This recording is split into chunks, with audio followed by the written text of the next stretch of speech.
வணக்கம். நீங்கள் இணைந்திருப்பது லங்காஸ்ரீயின் செய்திகளோடு. செய்திகளுக்காக நான் போல்ராஜ் சந்திரமதி. விரிவான செய்திகளுக்கு செல்லும் முன்னர் முதலில் தலைப்புச் செய்திகள்.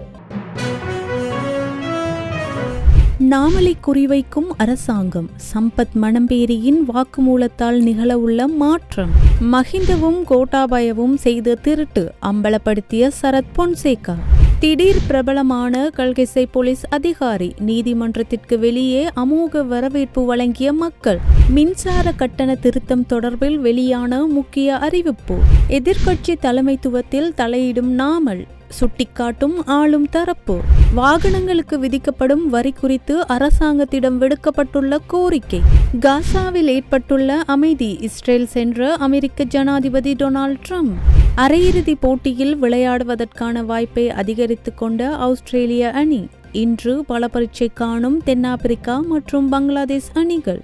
இனி தொடர்பான விரிவான செய்திகள். கேரள அவசிய மையம் எந்தவிதமான பிரச்சனைகள் இருந்தாலும் 24 மணி நேரத்தில் தீர்வு கிடைக்கும். தொடர்புக்கு 9908165856.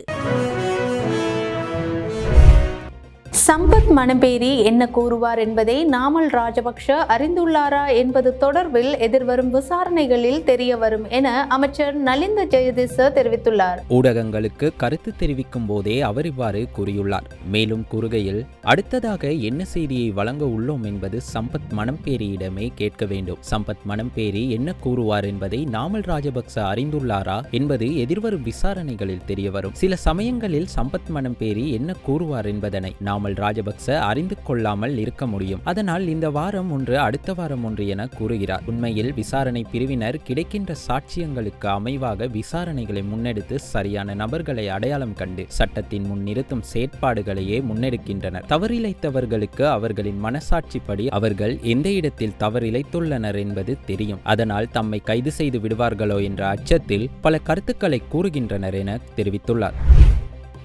விஜயராமவில் உள்ள உத்தியோகபூர்வ இல்லத்தில் இருந்து முன்னாள் ஜனாதிபதி மஹிந்த ராஜபக்ஷவும் கோட்டாபய ராஜபக்ஷவும் ஏராளமான மர தளபாடங்களை திருடியுள்ளதாக முன்னாள் நாடாளுமன்ற உறுப்பினர் சரத் பொன்சேகா தெரிவித்துள்ளார். இது தொடர்பில் அவர் மேலும் கூறுகையில், விஜயராமவில் உள்ள உத்தியோகபூர்வ இல்லத்தில் இருந்து கோட்டாபய ராஜபக்ஷவும் மஹிந்த ராஜபக்ஷவும் ஏராளமான மர தளபாடங்களை திருடியுள்ளனர். அத்துடன் மஹிந்த ராஜபக்ஷவின் மகன் கடற்படையில் பணியாற்றிய போதிலும் அவர் கடலுக்கு சென்று யுத்தம் புரியவில்லை. இதேவேளை மே 17 அன்று காலையில் மஹிந்த, கோட்டாபய, பசில் மற்றும் எரிக் சொல்ஹைம் உள்ளிட்ட ஏனையவர்களுக்கு இடையே ஒரு கலந்துரையாடல் இடம்பெற்றதோடு அதில் விடுதலை புலிகளை அடிபணிய வைக்கும் நடவடிக்கைகள் குறித்தும் கலந்துரையாடப்பட்டது.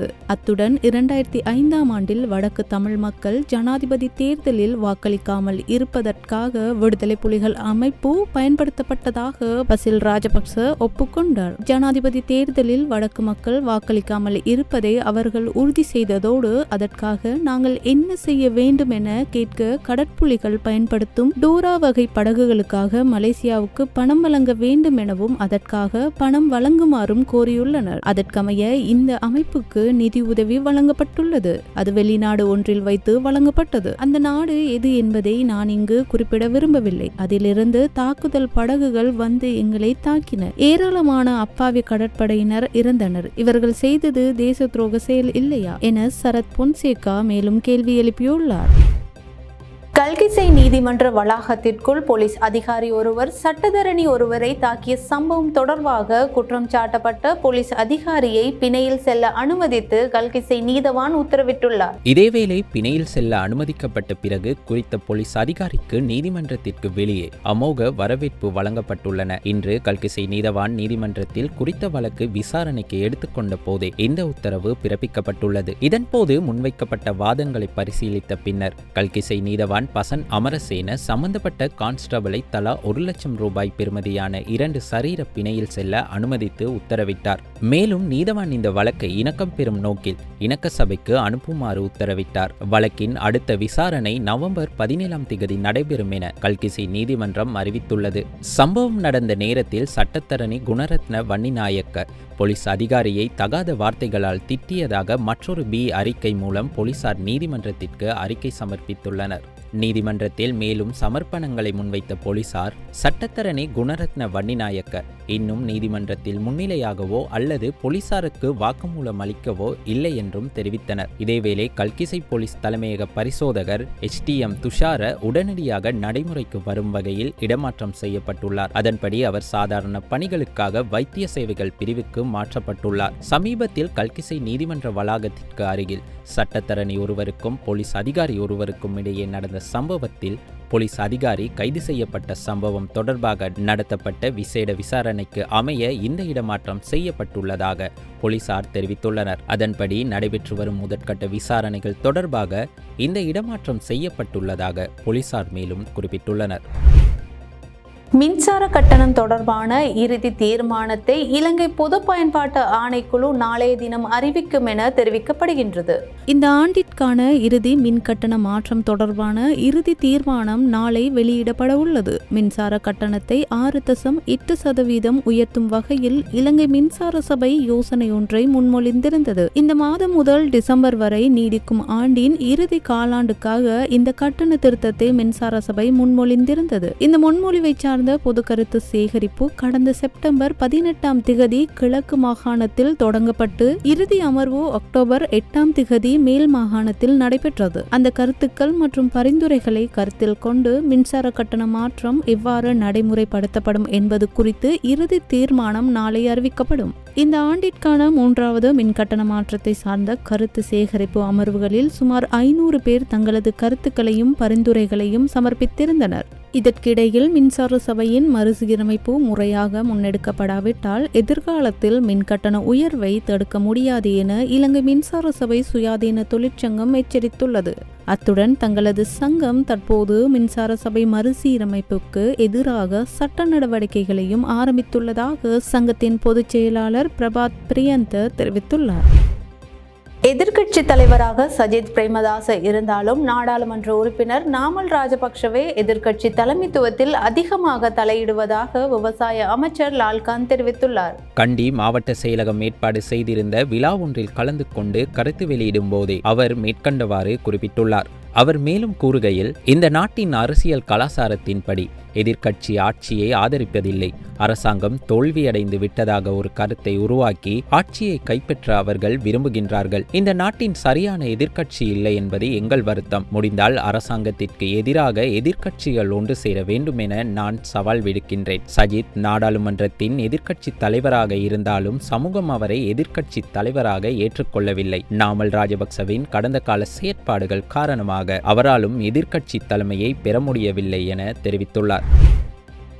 வாகனங்களுக்கு விதிக்கப்படும் வரியை குறைக்குமாறு வாகன இறக்குமதியாளர்கள் குழு அரசாங்கத்திடம் கோரிக்கை விடுத்துள்ளது. 2026 ஆண்டுக்கான பட்ஜெட் முன்மொழிவாக வாகன இறக்குமதியாளர்கள் இந்த கோரிக்கையை முன்வைத்துள்ளனர். இந்த கோரிக்கையின் நோக்கம் சாதாரண மக்களுக்கு வாகனம் வாங்குவதற்கான வாய்ப்பை வழங்குவதாகும் என்று கூறுகின்றனர். ஜனவரி 28 அரசாங்கம் வாகன இறக்குமதிக்கு அனுமதி வழங்கியதிலிருந்து ஜனவரி முதல் ஆகஸ்ட் வரை $918 மில்லியன் $1 மதிப்புள்ள வாகனங்கள் இறக்குமதி செய்யப்பட்டுள்ளதாக இலங்கை மத்திய வங்கி சுட்டிக்காட்டுகின்றது. மேலும் ஆகஸ்ட் மாதத்தில் $249 மில்லியன் $1 மதிப்புள்ள வாகனங்கள் நாட்டிற்கு இறக்குமதி செய்யப்பட்டுள்ளன. தற்போது வாகன விற்பனையில் குறிப்பிடத்தக்க குறைவு ஏற்பட்டுள்ளதாக வாகன இறக்குமதியாளர்கள் கூறுகின்றனர். இதற்கிடையில் இலங்கை மத்திய வங்கி சமீபத்தில் வெளியிட்ட அறிக்கையில் இந்த ஆண்டின் 2வது காலாண்டின் இறுதியில் நாட்டில் உள்ள நிதி நிறுவனங்களிடமிருந்து இலங்கையர்கள் பெற்ற கடன்களில் 82.6%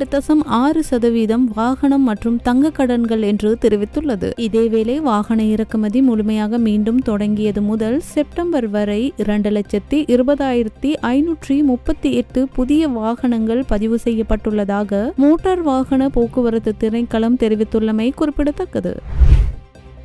இஸ்ரேல் மற்றும் ஹமாஸ் போர் நிறுத்தத்திற்கு இணங்கியதை தொடர்ந்து காசாவில் அமைதி ஏற்பட்டுள்ள நிலையில் அமெரிக்க ஜனாதிபதி டொனால்ட் ட்ரம்ப் இஸ்ரேலுக்கு சென்றுள்ளார். இஸ்ரேலுக்கு பயணம் மேற்கொண்டுள்ள ட்ரம்பை இஸ்ரேல் ஜனாதிபதி ஐசாக் ஹெர்சாக் மற்றும் பிரதமர் நெதன்யாகு ஆகியோர் வரவேற்றனர். ஹமாஸ் அமைப்பினால் 7 இஸ்ரேலிய பணைய கைதிகள் விடுவிக்கப்பட்டதை அடுத்து ட்ரம்ப் இஸ்ரேல் சென்றுள்ளார். இந்நிலையில் விடுவிக்கப்பட்ட பணைய கைதிகளின் குடும்பத்தினரை ட்ரம்ப் சந்திப்பதோடு இஸ்ரேல் நாடாளுமன்றத்திலும் உரையாற்ற உள்ளதாக சர்வதேச ஊடகங்கள் ஊடகங்கள் தெரிவிக்கின்றன. அதனை அடுத்து தனது இஸ்ரேல் பயணத்தை நிறைவு செய்து கொண்டு அங்கிருந்து ட்ரம்ப் எகிப்து செல்ல உள்ளார். மேலும் எகிப்தில் இன்று நடைபெறும் காசா அமைதிக்கான உச்சிமாநாட்டிலும் பங்கேற்க உள்ளதாக சர்வதேச ஊடகங்கள் தெரிவிக்கின்றன.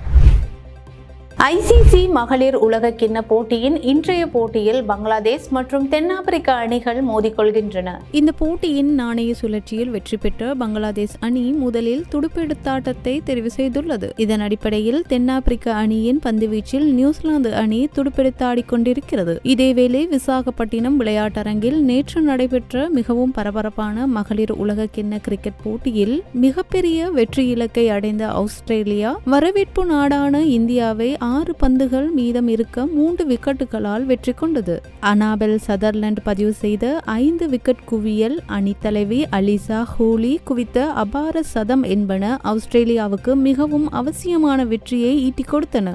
இந்தியாவினால் நிர்ணயிக்கப்பட்ட 331 ஓட்டங்கள் என்ற மிகப்பெரிய மகளிர் உலகக்கிண்ண கிரிக்கெட் வெற்றி இலக்கை நோக்கி பதிலுக்கு துடுப்பெடுத்தாடிய ஆஸ்திரேலியா அணி 49 ஓவர்களில் 7 விக்கெட்டுகளை இழந்து 331 ஓட்டங்களை குவித்து வெற்றியீட்டியது. இதன் மூலம் உலகக்கிண்ண அரையிறுதிப் போட்டியில் விளையாடுவதற்கான தனது வாய்ப்பை ஆஸ்திரேலியா சற்று அதிகரித்துக் கொண்டுள்ளது. இதேவேளை இந்த போட்டியில் இந்திய அணி சார்பில் மந்தனா 66 பந்துகளில் 9 பவுண்டரிகள் 3 சிக்சர்களுடன் 80 ஓட்டங்களை பெற்றார். இதனிடையே இதன் அடிப்படையில் மகளிர் சர்வதேச ஒருநாள் கிரிக்கெட் போட்டிகளில் 5000 ஓட்டங்களை மந்தனா பூர்த்தி செய்துள்ளமை குறிப்பிடத்தக்க விடயமாகும். லங்காஸ்ரீயின் செய்திகள் இத்துடன் நிறைவடைகின்றன.